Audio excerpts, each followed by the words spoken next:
ಫೋನಿನ ವೀರ ಶೂರ ಧಮ್ಕಿ ವೀರ ಯಾರು? ರಾಜೀವ್ ಗೌಡ ಫೈನಲಿ ಅರೆಸ್ಟ್ ಆಗಿರೋದು.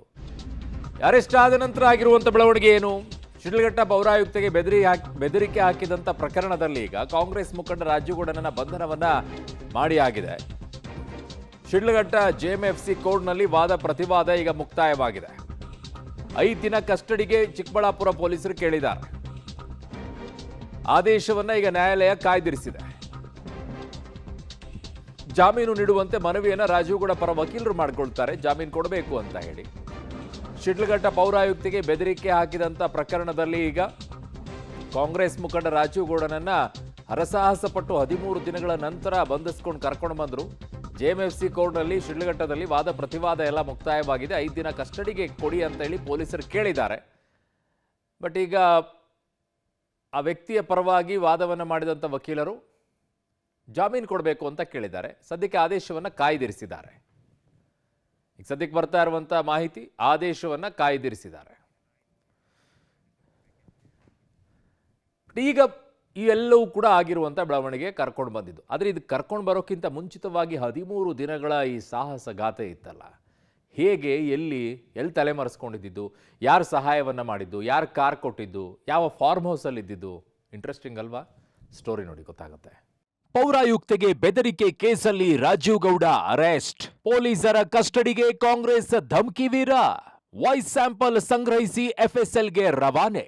ಶಿಡ್ಲಘಟ್ಟದ ಪೌರಾಯುಕ್ತೆ ಅಮೃತ ಗೌಡಗೆ ಬೆದರಿಕೆ ಹಾಕಿದ್ದ ಪ್ರಕರಣದಲ್ಲಿ ನಿನ್ನೆ ಕೇರಳದಲ್ಲಿ ಅರೆಸ್ಟ್ ಆಗಿದ್ದ ಪುಡಾರಿ ನಾಯಕ ರಾಜೀವ್ ಗೌಡನನ್ನ ಇವತ್ತು ಶಿಡ್ಲಘಟ್ಟಕ್ಕೆ ಕರೆತರಲಾಗಿದೆ. ನಿನ್ನೆ ರಾತ್ರಿ ಇಡೀ ವಿಚಾರಣೆ ನಡೆಸಿದ್ದ ಪೊಲೀಸರು ಇವತ್ತು ವೈದ್ಯಕೀಯ ಪರೀಕ್ಷೆಯನ್ನ ನಡೆಸಿ ಕೋರ್ಟ್ ಮುಂದೆ ಹಾಜರುಪಡಿಸಿದ್ದಾರೆ. ಹೆಚ್ಚಿನ ವಿಚಾರಣೆಗಾಗಿ ಕಸ್ಟಡಿಗೂ ಪೊಲೀಸರು ಪಡೆದಿದ್ದಾರೆ. ರಾತ್ರಿ ಇಡೀ ಗೌಪ್ಯ ಸ್ಥಳದಲ್ಲಿ ವಿಚಾರಣೆ ನಡೆಸಿದ್ದ ಪೊಲೀಸರು ವಾಯ್ಸ್ ಸ್ಯಾಂಪಲ್ ಸಂಗ್ರಹಿಸಿ ಎಫ್ಎಸ್ಎಲ್ಗೆ ರವಾನಿಸಿದ್ದಾರೆ. ನಾನು ಯಾವುದೇ ತಪ್ಪು ಮಾಡಿಲ್ಲ, ನ್ಯಾಯಾಂಗದ ಮೇಲೆ ನಂಬಿಕೆ ಇದೆ. ಪಬ್ಲಿಕ್ ಟಿವಿಗೆ ರಾಜೀವ್ ಗೌಡ ಪ್ರತಿಕ್ರಿಯೆ. ಇನ್ನು ವೈದ್ಯಕೀಯ ಪರೀಕ್ಷೆಯ ವೇಳೆ ಪಬ್ಲಿಕ್ ಟಿವಿ ಜೊತೆಗೆ ಮಾತನಾಡಿದ ರಾಜೀವ್ ಗೌಡ, ನಾನು ಯಾವುದೇ ತಪ್ಪು ಮಾಡಿಲ್ಲ, ನನ್ನ ವಿರುದ್ಧ ಸುಳ್ಳು ಆರೋಪ ಮಾಡಲಾಗಿದೆ. ನನಗೆ ನ್ಯಾಯಾಂಗದ ಮೇಲೆ ನಂಬಿಕೆ ಇದ್ದು ಕಾನೂನು ಹೋರಾಟ ನಡೆಸೋದಾಗಿ ರಾಜೀವ್ ಗೌಡ ಹೇಳಿದ್ದಾರೆ. ಸರ್, ತಮ್ಮ ಮೇಲೆ ಆರೋಪದ ಬಗ್ಗೆ ಏನಾದರೂ ಮಾತಾಡ್ತೀರಾ ಸರ್? ಸರ್, ಏನಾದ್ರು ಮಾತಾಡ್ತೀರಾ ಸರ್? ನಂತರ ಬಂದು ಸರ್ ಸರ್ ಎಫ್ಐಆರ್ ಮೊದಲೇ ರಾಜೀವ್ ಗೌಡ ಎಸ್ಕೇಪ್. ಕೇರಳದ ಮಲ್ಲಪುರಂನಲ್ಲಿ ಅಡಗಿ ಕೂತಿದ್ದ ಪುಡಾರಿ 3 ತಂಡಗಳ ಕಾರ್ಯಾಚರಣೆ ಬಳಿಕ ಅರೆಸ್ಟ್. ಪೌರಾಯುಕ್ತೆಗೆ ಧಮಕಿ ಹಾಕಿದ ಮೇಲೆ ಎಫ್ಐಆರ್ ಆಗುವ ಮೊದಲೇ ರಾಜೀವ್ ಗೌಡ ಪರಾರಿಯಾಗಿದ್ದಾರೆ. ಮೊದಲು ಮಂಗಳೂರಿನ ಉದ್ಯಮಿ ಮೈಕಲ್ ರೀಗೋ ಆಶ್ರಯ ನೀಡಿದ್ರು. ಆನಂತರ ಮಂಗಳೂರಿನಿಂದ ಕೇರಳಕ್ಕೆ ರಾಜೀವ್ ಗೌಡ ಎಸ್ಕೇಪ್ ಆಗಿದ್ದಾನೆ. ಸುಮಾರು 20 ರಿಂದ 25 ಮಂದಿ ಇದ್ದ ಪೊಲೀಸರ ತಂಡ 13 ದಿನ ತೀವ್ರ ಹುಡುಕಾಟದ ಬಳಿಕ ಕೇರಳದ ಹೋಟೆಲ್ನಲ್ಲಿ ವಶಕ್ಕೆ ಪಡೆದಿದ್ದಾರೆ. ನೋಡಿ, ಯಾವ ದಿನದಿಂದ ಕೇಸ್ ಆಗಿದೆ, 14 ಜನವರಿಯಿಂದ ಆ ದಿನದಿಂದ ನಮ್ಮ ಟೀಮ್ ಎಲ್ಲ ಪ್ರಯತ್ನ ಮಾಡ್ತಾ ಇದ್ದಾರೆ. ಡೆಫಿನೆಟ್ಲಿ ಸ್ವಲ್ಪ ಲೇಟ್ ಆಗಿದೆ, ಬಟ್ ಅವರು ತುಂಬ ಒಳ್ಳೆ ಕೆಲಸ ಮಾಡಿ ಚೆನ್ನಾಗಿ ಪ್ರಯತ್ನ ಮಾಡಿ ನಿನ್ನೆ ಅವರಿಗೆ ಸಿಕ್ಕಿದ್ದಾರೆ. ಅವ್ರ ಮೇಲೆ ಬೇರೆ ಮುಂದೆ ಇನ್ವೆಸ್ಟಿಗೇಷನಲ್ಲಿ ಏನು ಕ್ರಮ ತಗೊಳ್ಬೇಕು ಅದು ನಾವು ಮಾಡ್ತಾ ಇದ್ದೀವಿ. ಕೇರಳ ಮಲ್ಲಪುರಂ ಡಿಸ್ಟಿಕ್ ಅಲ್ಲಿ ಅರೆಸ್ಟ್ ಮಾಡಿದ್ದೀವಿ. ಇವ್ರ ಜೊತೆ ಏನೊಬ್ಬರು ಫ್ರೆಂಡ್ ಇತ್ತು, ಅವರು ಇವರಿಗೆ ಶೆಲ್ಟರ್ ಕೊಡ್ತಾ ಇತ್ತು, ಹೆಲ್ಪ್ ಮಾಡ್ತಾ ಇತ್ತು. ಅವ್ರಿಗೆ ಕೂಡ ನಾವು ಕರ್ಕೊಂಡು ಬಂದಿದ್ದೀವಿ.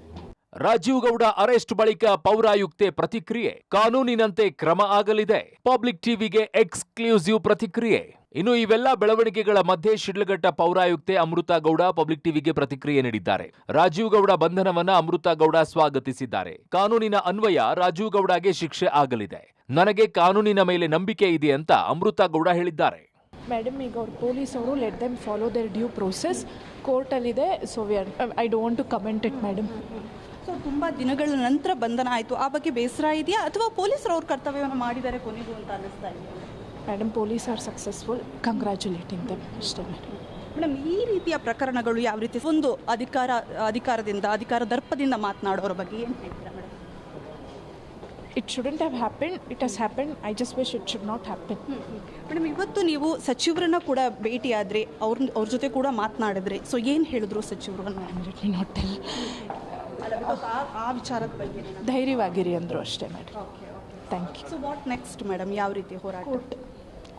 ಕೋರ್ಟ್ ಡಿಸೈಡ್ ಮಾಡಲಿ ಮೇಡಮ್. ಸೊ ಕೋರ್ಟ್ಗೆ ಅಲ್ಲ, let the due process of law follow. ಅದಾದಮೇಲೆ ಏನಾದರೂ ಬೆದರಿಕೆ ಆ ರೀತಿ ಏನಾದರೂ ಬಂತು ಮೇಡಮ್? Thank you.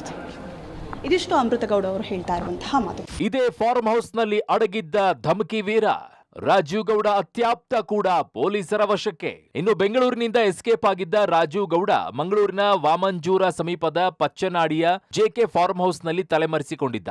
ಮಂಗಳೂರಿನ ಉದ್ಯಮಿ ಮೈಕಲ್ ಜೋಸೆಫ್ ರೇಗೋ ಎಂಬುವರಿಗೆ ಸೇರಿದ್ದ ಜೆಕೆ ಏಕೋ ಡಿಸೈನ್ ಸ್ಟೋರ್ ಫಾರ್ಮ್ ಹೌಸ್ನಲ್ಲಿ ತಲೆಮರೆಸಿಕೊಂಡಿದ್ದ. ಚಿಕ್ಕಬಳ್ಳಾಪುರ ಪೊಲೀಸರು ಬರುತ್ತಿರುವ ಮಾಹಿತಿ ತಿಳಿದ ರಾಜೀವ್ ಗೌಡ ತನ್ನ ಕಾರನ್ನ ಮಂಗಳೂರು ಜಂಕ್ಷನ್ ರೈಲ್ವೆ ನಿಲ್ದಾಣದಲ್ಲಿ ಬಿಟ್ಟು ಕೇರಳಕ್ಕೆ ಎಸ್ಕೇಪ್ ಆಗಿದ್ದ.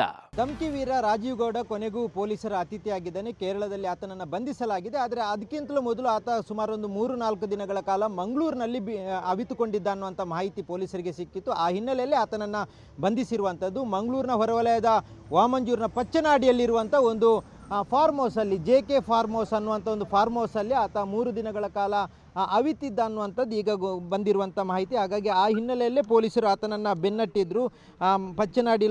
ಪಚ್ಚನಾಡಿಯಲ್ಲಿರುವಂಥ ಜೆಕೆ ಅನ್ನುವಂಥ ಒಂದು ಫಾರ್ಮ್ ಹೌಸು, ಅದು ಮೈಕಲ್ ಜೋಸೆಫ್ ರೇಗೋ ಅನ್ನುವಂಥ ವ್ಯಕ್ತಿಗೆ ಸೇರಿರುವಂಥ ಫಾರ್ಮ್ ಹೌಸು. ಅದೇ ಫಾರ್ಮ್ ಹೌಸಲ್ಲಿ ಆತ 3 ದಿನಗಳ ಕಾಲ ರಾಜೀವ್ ಗೌಡ ಇಲ್ಲೇ ಭೂಗತನಾಗಿ ಕೂತ್ಕೊಂಡಿರುವಂಥದ್ದು. ಪೊಲೀಸರಿಗೆ ಯಾವುದೇ ಕಾರಣಕ್ಕೂ ಸಿಗಬಾರ್ದು ಅನ್ನುವಂಥ ಕಾರಣಕ್ಕಾಗಿ ನೇರವಾಗಿ ಇಲ್ಲಿಗೆ ಬಂದಿದ್ದಾನೆ. ಬೆಂಗಳೂರಿನಲ್ಲಿರುವಂಥ ಒಂದು ರಾಜಕಾರಣಿಯ ಒಂದು ಸೂಚನೆ ಮೇರೆಗೆ ಮೈಕಲ್ ಜೋಸೆಫ್ ಏನಿದ್ದಾನೆ ಆತ ರಾಜೀವ್ ಗೌಡನಿಗೆ ಈ ಒಂದು ಫಾರ್ಮ್ ಹೌಸ್ನಲ್ಲಿ ಆಶ್ರಯ ಕೊಟ್ಟಿರುವಂಥದ್ದು. ಮೈಕಲ್ಗೆ ಯಾವಾಗ ಇಲ್ಲಿಗೆ ರಾಜೀವ್ ಗೌಡನಿಗೆ ಜೊತೆಗೆ ಮೈಕಲ್ಗೆ ಪೊಲೀಸರು, ಚಿಕ್ಕಬಳ್ಳಾಪುರದ ಪೊಲೀಸರು ಇಲ್ಲಿಗೆ ಬರ್ತಾ ಇದ್ದಾರೆ ಅನ್ನುವಂಥದ್ದು ಗೊತ್ತಾಗುತ್ತೆ. ಹಾಗಾಗಿ ತಕ್ಷಣಕ್ಕೆ ಇಲ್ಲಿಂದ ಆತ ಎಸ್ಕೇಪ್ ಆಗ್ತಾನೆ. ನೇರವಾಗಿ ಮೈಕಲ್ನ ಕಾರ್ನ ಮೂಲಕ, ಅಂದರೆ ರಾಜೀವ್ ಗೌಡನ ಕಾರನ್ನು ಮಂಗಳೂರಿನಲ್ಲೇ ರೈಲ್ವೆ ನಿಲ್ದಾಣದ ಬಳಿ ಬಿಟ್ಟು ಅಲ್ಲಿಂದ ನೇರವಾಗಿ ಮೈಕಲ್ ಜೋಸೆಫ್ನ ಕಾರ್ನ ಮೂಲಕ ನೇರವಾಗಿ ಕೇರಳಕ್ಕೆ ತೆರಳುತ್ತಾರೆ. ಕೇರಳದಲ್ಲಿ ಕೂತ್ಕೊಳ್ಳುವಂಥ ಒಂದು ಪ್ರಯತ್ನಗಳನ್ನು ಮಾಡ್ತಾರೆ. ಆದರೆ ಅದು ಮಾಹಿತಿ ಪೊಲೀಸರಿಗೆ ಸಿಗುತ್ತೆ. ಒಟ್ನಲ್ಲಿ ಕೆಎಸ್ ಅಧಿಕಾರಿ ಅಮೃತ ಗೌಡಗೆ ಬೆದರಿಕೆ ಹಾಕಿದ್ದ ರಾಜೀವ್ ಗೌಡ ಬಂಧನವಾಗಿದೆ. ಇದು ಪುಢಾರಿ ನಾಯಕರಿಗೆ ತಕ್ಕ ಪಾಠವೂ ಆಗಲಿದೆ. Bureau report, public TV.